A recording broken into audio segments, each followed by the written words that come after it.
Aujourd'hui, vous allez découvrir les meilleurs films inspirés de faits réels. Des films dont l'histoire ne vient pas de l'imagination d'un scénariste, mais bien de la réalité. Des horreurs du nazisme et de la guerre, jusqu'à la traque non résolue du tueur le plus insaisissable et troublant de l'histoire criminelle. Aujourd'hui, dans Ciné Prime.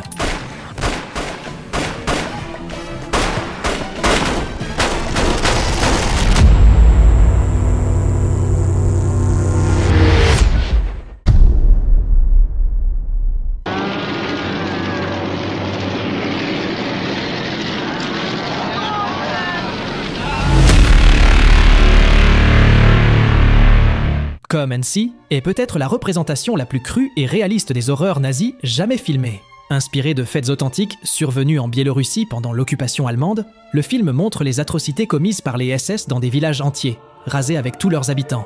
Elem Klimov ne voulait rien adoucir. Il voulait que le spectateur ressente la terreur comme l'ont vécu les civils.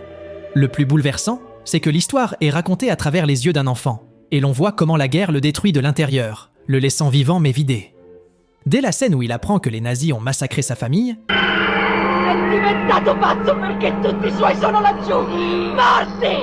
il porte pour le reste du film le regard des 1000 yards. Ce regard vide typique des soldats brisés par un traumatisme absolu. Ce n'est pas une métaphore. L'acteur vieillit réellement à l'écran. La photographie, presque documentaire, plonge le spectateur dans un paysage de fumée, de boue et de mort, sans musique héroïque ni espoir. Tout ce qui se passe à l'écran est basé sur des faits réels. Il n'y a aucune fiction dans cette brutalité, aucun soulagement narratif. Juste une caméra qui fixe la barbarie. Le voir n'est pas facile, mais c'est nécessaire. Parce que ce que le film montre ne doit jamais être oublié.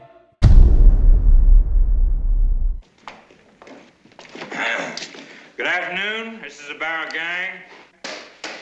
Now if everybody will just take it easy, nobody will get hurt. Bonnie et Clyde a changé l'histoire du cinéma.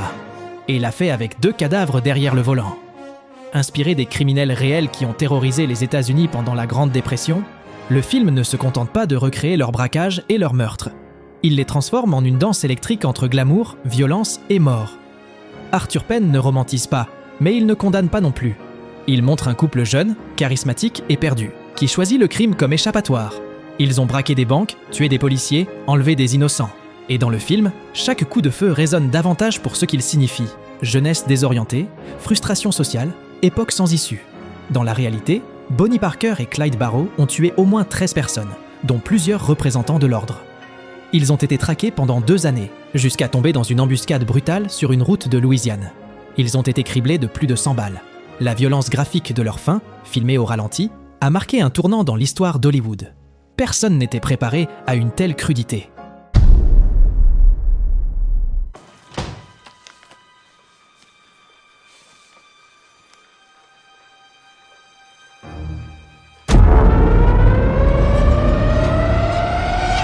Dans Zodiac, David Fincher transforme une enquête réelle en une spirale paranoïaque, méticuleuse et étouffante. Basée sur le véritable dossier du tueur du Zodiac, qui a semé la terreur en Californie dans les années 60 et 70, ce film ne cherche pas à résoudre l'affaire. Il montre comment elle détruit ceux qui essaient. Le tueur envoyait des lettres codées aux journaux, décrivant ses meurtres avec une arrogance sadique. Il a tué des couples au hasard, traqué des familles, et s'est moqué de la police pendant des années. Il n'a jamais été arrêté. Son identité n'a jamais été confirmée. Fincher ne mise pas sur les effets de surprise, mais sur le détail, sur les silences, sur les visages qui s'éteignent, sur la manière dont un journaliste, un illustrateur et un inspecteur sacrifient leur vie personnelle pour une vérité qui n'arrive jamais. Zodiac ne crie pas, il chuchote. Et ce qu'il dit est encore plus effrayant. Le mal réel ne se résout pas toujours, il persiste. The real question is this: was all this legal? Absolutely fucking not. Le Loup de Wall Street n'est pas qu'une comédie. C'est une célébration excessive de l'effondrement moral. Martin Scorsese raconte la vie réelle de Jordan Belfort, un courtier qui a bâti un empire multimillionnaire sur la fraude, la manipulation financière et la cupidité sans limite. Ce qui rend ce film si puissant, ce n'est pas juste ce qu'il montre, c'est que tout est vrai. Drogue quotidienne, prostituées dans les bureaux, blanchiment d'argent en Suisse, évasion fiscale, corruption, et une entreprise entièrement construite sur le mensonge. Et pendant que tout s'effondre, Belfort ne regrette rien. Il donne des conférences. Il devient une célébrité. Scorsese filme cette histoire comme un voyage sous acide. chaotique, brillant, effréné. Et Leonardo DiCaprio se donne corps et âme, incarnant le narcissisme, le pouvoir, la folie. Il n'y a pas de rédemption, parce que le système ne la demande pas. Juste du spectacle. Le loup de Wall Street n'invente rien. Il montre simplement comment les prédateurs sont récompensés, s'ils savent sourire.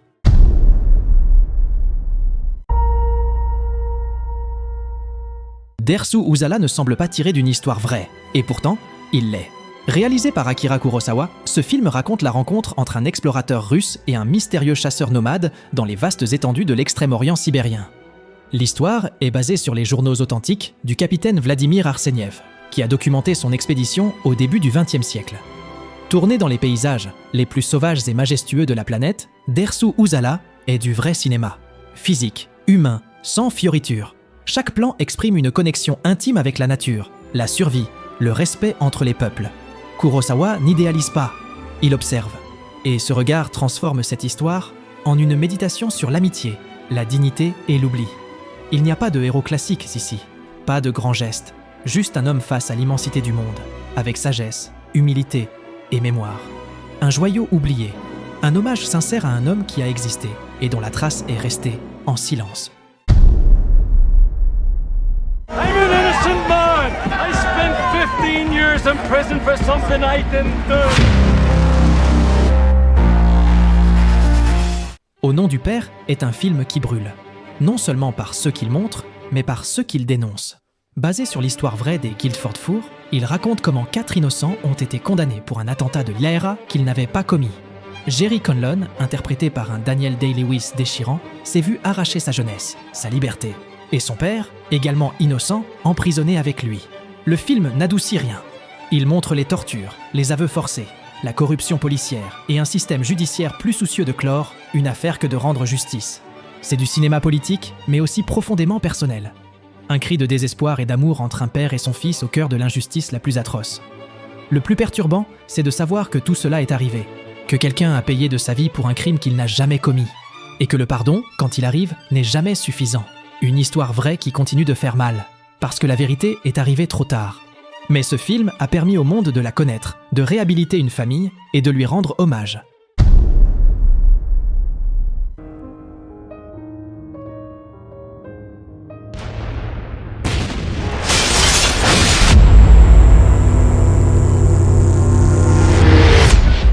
Le pianiste n'a pas besoin d'exagérer, parce que ce qu'il raconte est réel. L'histoire de Władysław Szpilman, un pianiste juif dans la Varsovie occupée, est l'une des plus dévastatrices jamais portées à l'écran. Ce n'est pas une histoire de héros ni de rédemption glorieuse, c'est l'histoire de quelqu'un qui survit, à peine. Caché parmi les ruines, les cadavres, le silence. Roman Polanski, qui a lui-même vécu l'horreur nazie enfant, réalise ce film avec une dureté qui fait mal. Il n'y a pas de manipulation émotionnelle, juste des faits. La faim, le froid, l'humiliation. Un homme qui perd tout, sauf ses mains, avec lesquelles il joue du piano. Adrien Brody devient S. Spillman, physiquement et émotionnellement.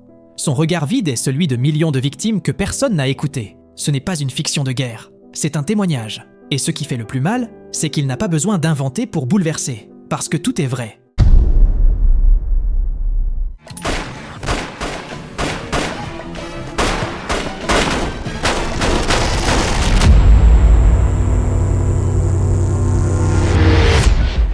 Basée sur des faits réels, La Cité de Dieu raconte l'ascension du crime organisé dans une favela de Rio de Janeiro entre les années 60 et 80.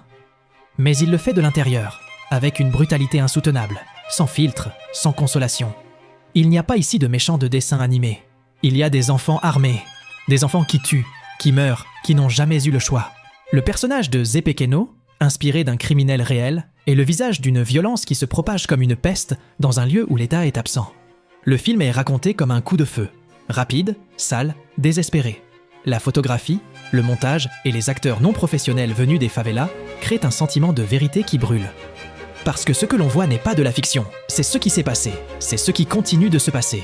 L'impact a été tel que beaucoup des acteurs, auparavant anonymes, ont été persécutés par le même système que le film dénonce. La Cité de Dieu ne se contente pas de représenter le crime, elle dénonce l'injustice de n'être condamné avant même d'avoir une chance.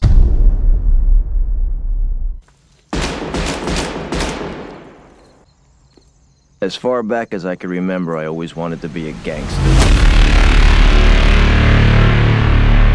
Les Affranchis, comme les fans le savent déjà, est mon film préféré. Le film commence par romantiser la mafia, pour mieux la détruire ensuite, basé sur l'histoire réelle de Henry Hill, un jeune homme absorbé dès l'adolescence par le monde du crime organisé à New York. C'est une leçon magistrale de mise en scène, de scénario et de rythme narratif. Martin Scorsese filme une chute. Dès le premier plan, on sait que ça va mal finir. Mais on ne peut pas détourner les yeux. Chaque scène vibre d'une énergie électrique. Cocaïne, sang, trahison. La voix off de Henry n'est pas juste une narration, c'est une confession. C'est un homme qui raconte, presque avec nostalgie, comment sa vie est devenue une spirale d'ambition et de paranoïa. Le plus saisissant, c'est que tout a eu lieu. Les personnages ont existé. Jimmy Conway, Tommy DeVito, Paulie, tous issus du monde réel, tous terriblement vivants à l'écran. Les exécutions, les vols, le trafic. Tout est documenté, tout est vrai. Les Affranchis n'est pas une histoire de mafieux. C'est la vérité derrière le glamour. Et cette vérité, comme Henry le découvre, finit toujours par se faire payer.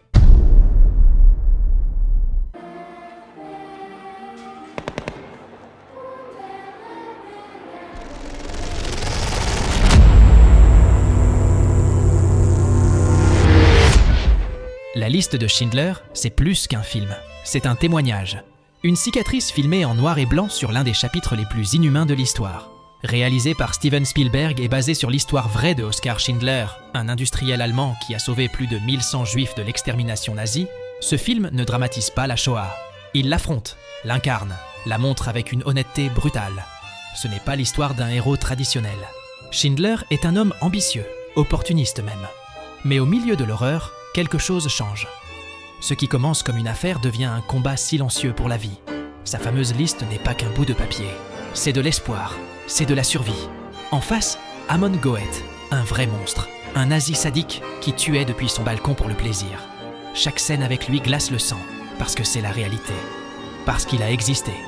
Son sadisme n'est pas une exagération, c'est un document. La liste de Schindler ne se regarde pas. Elle se traverse, et on ne l'oublie jamais. C'est la preuve que le cinéma peut être mémoire, et aussi justice.